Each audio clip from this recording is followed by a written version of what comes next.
Hey friends out there in YouTube land, Robert Hamm here with Robert Hamm Photography. Today we're going to be going over all kinds of cool stuff, my top 5 images out of my first 50. And that's using this beautiful TL70 provided by Mint Camera.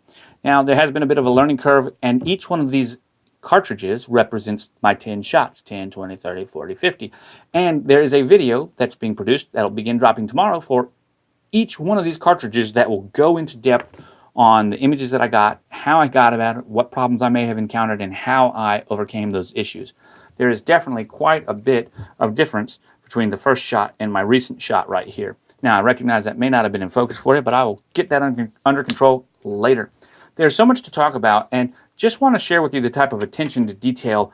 I'm not even going to show you the camera for this part. I'm going to talk about the actual book. Okay, this comes with the actual the camera itself, and Mint has gone through and really put together a beautiful user manual that explains exactly what's going on and welcomes you to using the Mint TL70. It's really quite excellently put together, and I like that. I like that because so many things don't come with a good user manual anymore. In fact, all of these great specifications have helped me really narrow down any issues that I've had in order to think through them.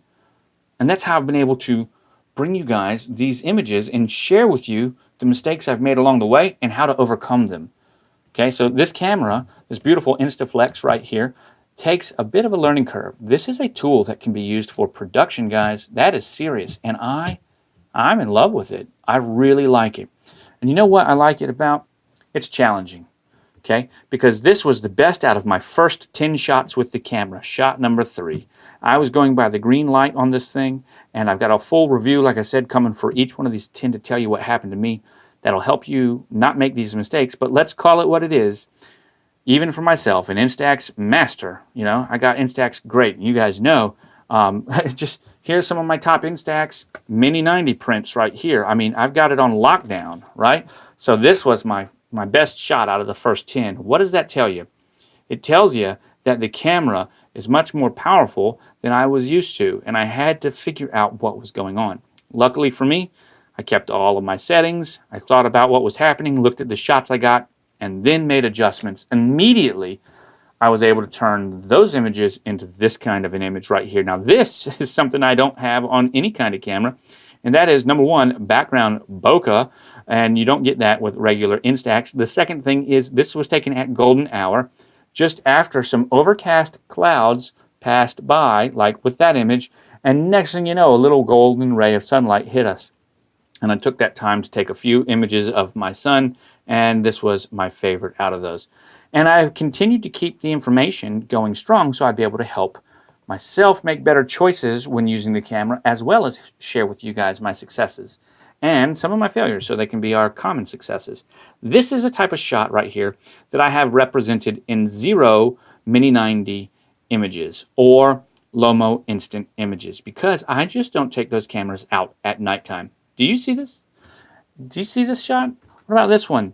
These were taken at nighttime. This one in pitch dark at f5.6. I used flash and a 10-second exposure on bulb. Of course, I was using a tripod because that's what would be required, but how awesome is that? I actually happened to have my kids on the beach at nighttime. You can even see the reflection in the water. And in this roll, or in this cartridge where I go over my 10, these 10 images, I share with you a couple of the different types of shots I used and show you what's the difference between flash and no flash with just bulb at nighttime. Moving into 40, number 40, 10, 20, 30, this is 40. This is my 39th images. My 39th image, and look at that. We are already making it happen. This is an excellent image. Now, we are in the shade with a little bit of direct sunlight peeking through the trees at f8 with negative exposure compensation, which makes the camera use one shutter speed, positive or negative based on which way you turn the slider, one additional or one less stop of shutter speed. And I'm using negative shutter speed. That's EC for my exposure control. I guess I could have been put EV, but that's how I did it. And look at this, bokeh in the black background, beautiful contrast on my son. This warm color, we even see some of the blue poking in through the trees. I love it. Now, you guys all know shadows can take up two different tones. You can have shadows, which are blue, which are generally under solid objects that aren't transparent. And then in the foliage in the forest, your shadow tones or your highlight tones they turn slightly yellowish, green, kind of yellow. And that's what we're seeing right here. And that's excellent because this is where we are. And I think it's beautiful. It's showing the warm light. And guys, if you are a fan of my photography page, you know I photograph and prefer a warm image to a cool image every day of the week. Of course, that's totally subjective. Image number 40, the one taken just after that, you can see a slight difference. This is where clouds began to cover. So we've got sunlight hitting the canopy of the trees here, and we've got clouds covering up the sun a little bit. Notice a slight difference in exposure that we get right there. Everything else was the same, f8 minus EC. But we'll talk about that later. How cool is that? Okay, and in this next image right here, this is so cool. So I've got a story about this image, and unfortunately right now on my camera, it may look a little overexposed in Ira's face. The image itself is really nice. The contrast is set quite well, but you know, that's what happens when you upload and you process and you take a picture of a picture. But just keeping that in mind, once again, beautiful blur. Myself, I got to be in the image. Look at these guys, nice faces, great detail and the checkering from blue to white to blue to white to blue to gray, even in the background, and a big smile on dear old Dad's face. And that was so cool. And I got to have help with this photo because a man stopped by. Grandpa helped me take, not my grandpa, a grandpa helped me take this image so I could have one with my kids. And then, of course, if I want to show you another shot, that was number 42. This is number 45 when I got home. Once again, we're in a nice bit of shadow, and here is Ash and standing for me for a portrait. Once again, great detail out here. We're able to see that bokeh blur. We can even see the nice differentiation between her jeans and the highlights over here and her jeans in the shadows. And then we've got great subject separation there.